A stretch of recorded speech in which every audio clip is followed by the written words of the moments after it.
Assalamualaikum warahmatullahi wabarakatuh. Kembali belajar matematika bersama Bu Dwi Rahayu. Kali ini kita akan mengupas soal-soal tryout pada tanggal 16 Februari 2021. Kita mulai dengan nomor 7, karena di nomor 7 ini anak yang benar hanya 12 anak, jadi tidak ada separuh anak. Maka perlu Ibu bahas. Perhatikan ya. Suhu daging di dalam freezer negatif 3 derajat Celcius. Daging dikeluarkan dari freezer dan didiamkan sehingga suhu naik 5 derajat Celcius. Kemudian daging direbus selama 36 menit. Setiap 6 menit suhu naik 2 derajat Celcius.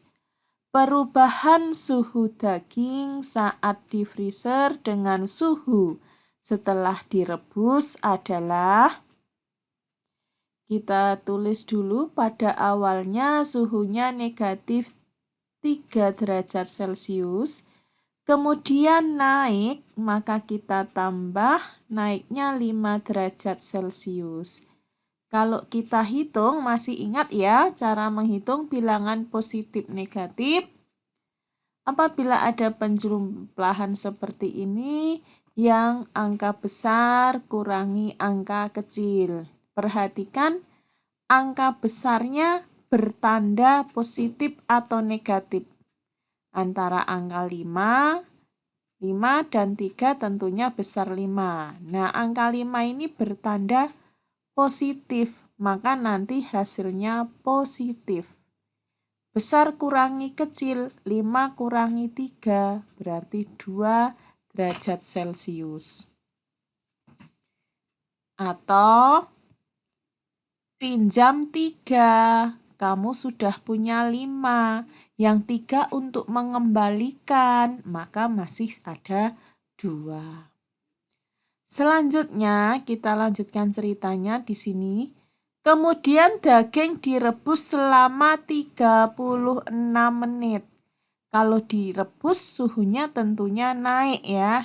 Nah, di sini juga ada petunjuknya, setiap menit suhu daging naik, maka ditambah dari 2 derajat Celcius tambah. Tambahnya berapa? Tambahnya ini 2 derajat Celcius setiap apa? Setiap menit.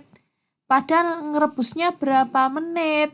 Ngerebusnya 36 menit. Maka 36 menit dibagi semenit. Mengapa dibagi semenit? Ini karena naiknya setiap menit, maka dibagi 1 menit. Terus kali suhu naiknya 2 derajat Celcius. Kalau kita hitung ini ya, satunya tetap, kemudian 36 kali 2 itu 72, sehingga kalau kita jumlah 2 tambah 72, 74. Selanjutnya, tadi sudah sampai sini, perubahan suhu daging saat di freezer dengan suhu setelah direbus. Saat di freezer berapa ya? Nah, caranya suhu akhir, ini suhu akhir kurangi suhu awal. Nah, suhu akhir itu 74 derajat Celcius dikurangi suhu awal. Suhu awal itu saat di freezer yaitu negatif 3. Maka 74 derajat Celcius kurangi negatif 3. Tandanya kita jadikan 1. Negatif dengan positif, negatif dengan negatif menjadi positif. Sehingga 74 derajat Celcius tambah 3 derajat Celcius ada 77 derajat Celcius. Jadi ini perbedaannya. Dari mulai negatif 3 menjadi 74. Itu perubahannya 77 derajat Celcius. Jadi jawabannya yang mana? Iya, yang D. Kita lanjutkan. Nomor 10. Ibu memiliki alat tulis yang terdiri dari 36 pensil, 48 penggaris, dan 54 buku tulis. Dari 48 penggaris, ada 6 penggaris yang patah. Alat tulis yang tidak rusak akan dikemas sebanyak-banyaknya dengan jenis dan jumlah yang sama. Selisih banyak pensil dan penggaris dalam setiap kemasan. Di sini ada sebanyak-banyaknya dengan jenis dan jumlah yang sama. Ini tentunya kita mencari FPB. Maka kita tulis pensil 36, penggarisnya 42. Mengapa 42? Karena di sini dari 48 ada yang rusak 6. Yang dikemas adalah yang tidak rusak. Maka 48 kurangi 6 ada 42. Kemudian buku tulisnya 54. Kita bagi dengan bilangan prima. Nah, ini sebagai faktornya. Karena ini bila ada yang genap, kita bagi 2. 54 tak dapat 27. 42 bagi 2, 21. 36 bagi 2, 18. Karena bisa untuk membagi tiga-tiganya, maka kita lingkari. Masih ada yang genap, ini angka 18 ini genap, kita bagi 2 lagi. 27 bagi 2 tidak bisa, 21 juga tidak bisa, 8 dapat 9. Tidak ada yang genap, maka kita ganti dengan bilangan prima selanjutnya yaitu 3. 27 bagi 3 itu 9, 21 bagi 3 7, 9 bagi 3 berapa? Iya, 3. Bisa membagi tiga-tiganya, maka kita lingkari. Selanjutnya, masih bisa kita bagi 3.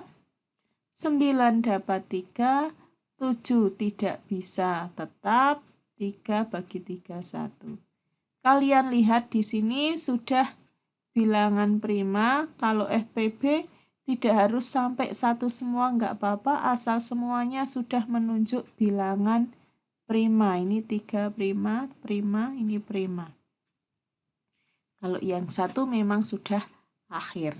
Nah, lalu bagaimana mencari FPB? FPB hanya yang dilingkari saja dari faktor yang ada.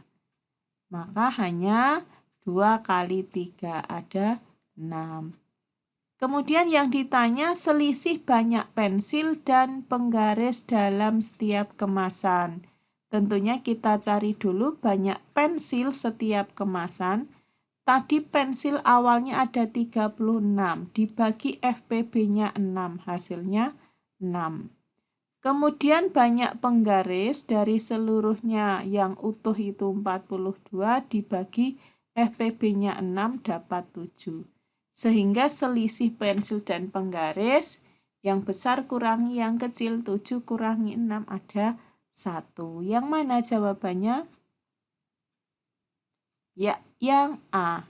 Kita lanjutkan nomor berikutnya. Oh iya, nomor 10 ini hanya 14 anak yang betul, hanya separuh. Jadi yang belum betul tolong perhatikan sungguh-sungguh ya. Nomor selanjutnya nomor 21. Nah, ini yang betul hanya 12 kalau tidak salah ya. Lupa belum Ibu tulis. Jadi nggak ada separuh lah yang kita bahas ini, semuanya tidak ada separuh yang betul.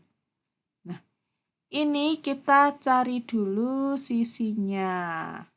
Sisi itu lembaran ini ya. Mulai dari depan. Bangun yang bawah, yang depan.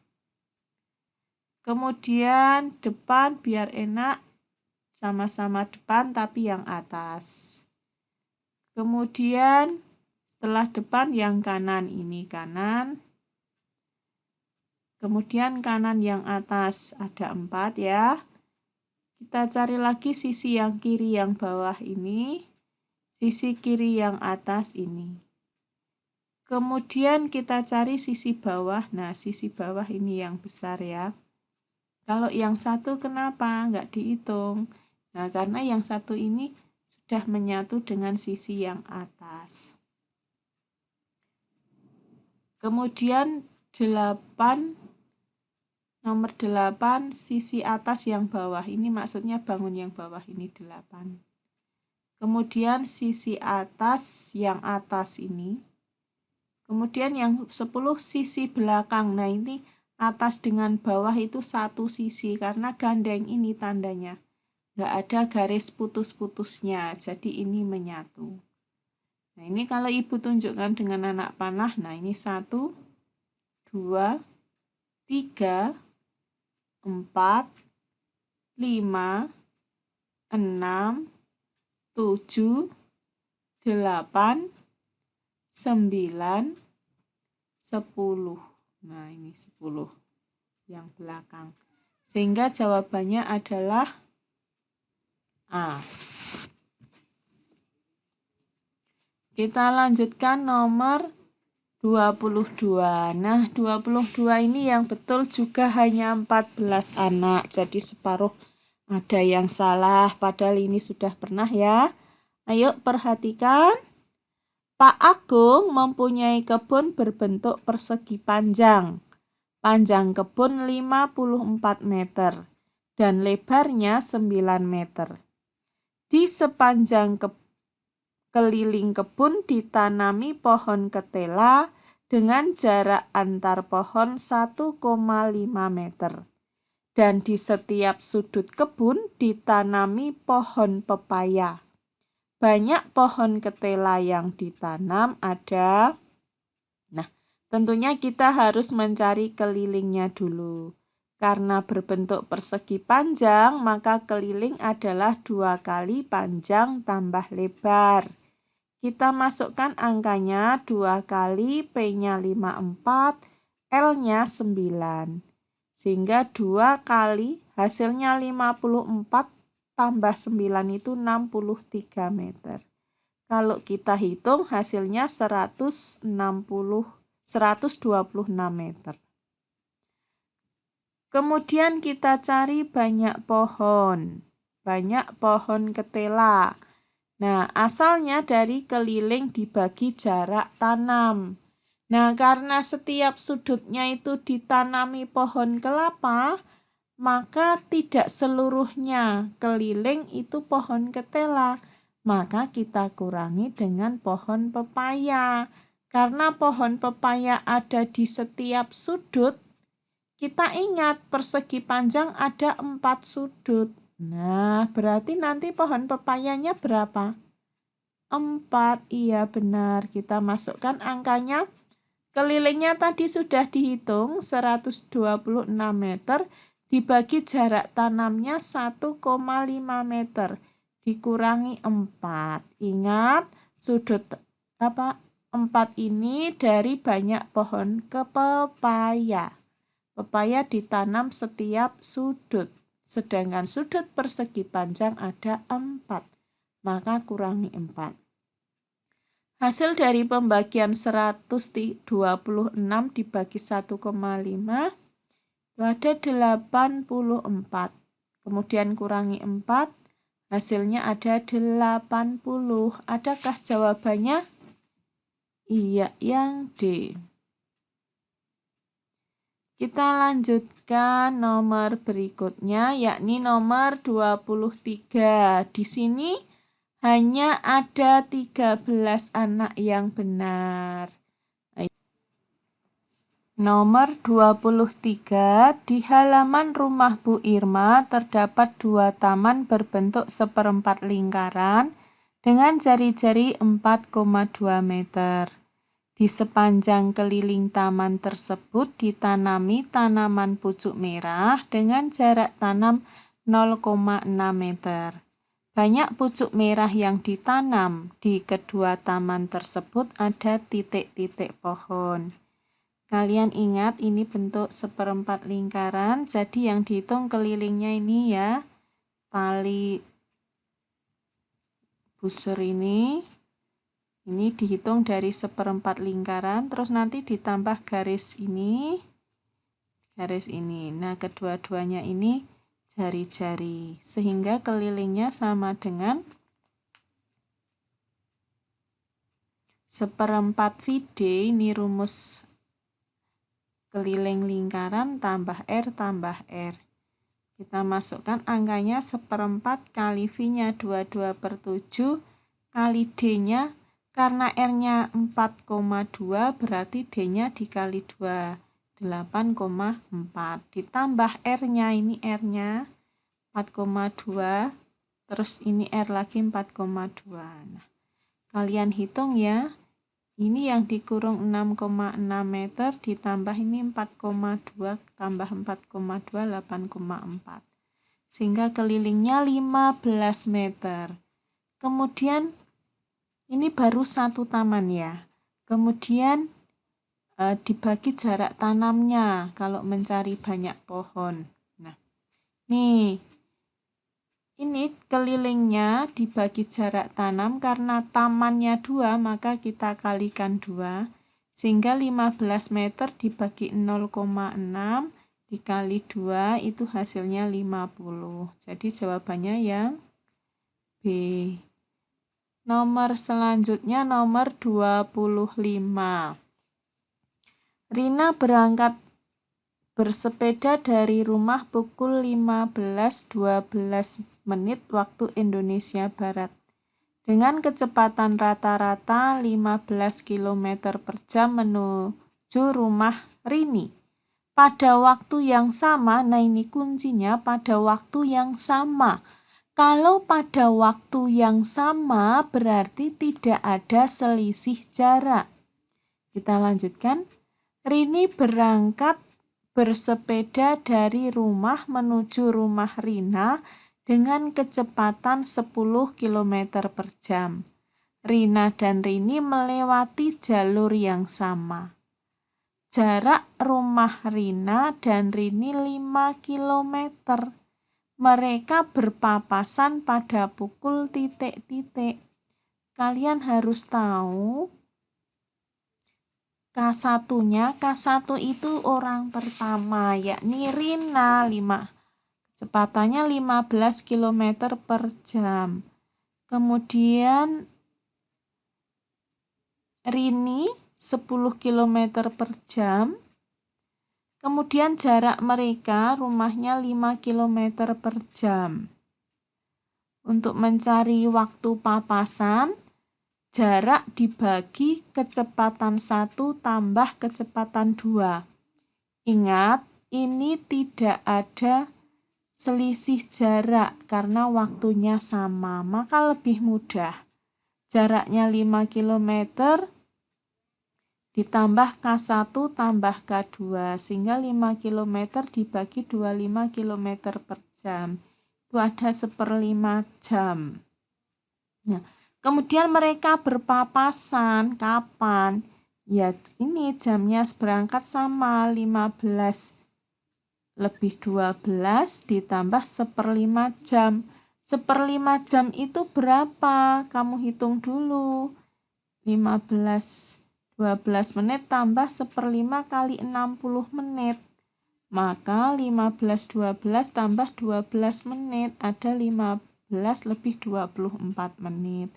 Sehingga hasilnya yang D.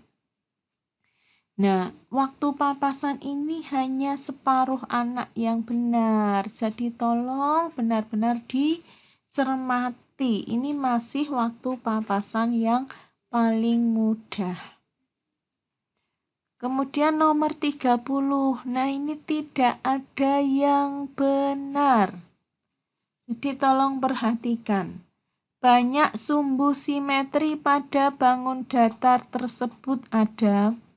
Nah, ini memang kesalahan soal, itu tidak ada sumbu simetri putar. Nah, Harusnya ada simetri putar atau simetri lipat. Nah, ini yang diminta adalah kebetulan simetri putar. Nah, kalau simetri putar, ini kamu putar, misalnya Ibu beri tanda A, yang dia nggak tok sama sekali itu di mana?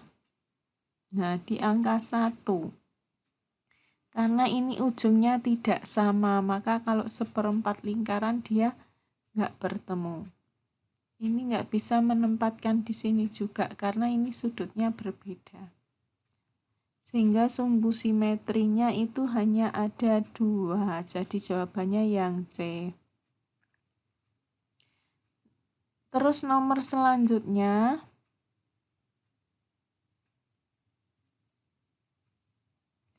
nomor terakhir, nomor 40. Ini tabel yang sederhana. Memang mencarinya cukup rumit, tapi ini sebenarnya mudah dipahami. Hanya 13 anak yang benar, tidak ada separuh. Yuk perhatikan diagram berikut. Berdasarkan data tersebut, siswa yang mendapat nilai di atas rata-rata mengikuti pengayaan. Jumlah siswa yang mengikuti pengayaan ada. Nah, karena ini ada kata-kata di atas rata-rata, maka kita cari rata-ratanya dulu. Nah, cara mencari rata-rata kamu harus buat tabel dulu. Yang nilai 71 ada 10, 78 ada 12, 81 ada 13, 86 ada 8, 89 ada 7, 97 ada 6. Kalau sudah kamu kalikan 71 kali 10, 710, 78 kali 12 ada 936 dan seterusnya. Kalau sudah, ini banyaknya anak itu ada berapa? Yang dapat 71 ada 10, yang dapat 78 ada 12. Lanjut, ini di total. Semuanya ada 56 anak. Kemudian jumlah nilainya. Yang 71 itu jumlahnya nilai 170. Ini dijumlah ada 4.592. Maka kita dapat mencari rata-rata. Rata-rata itu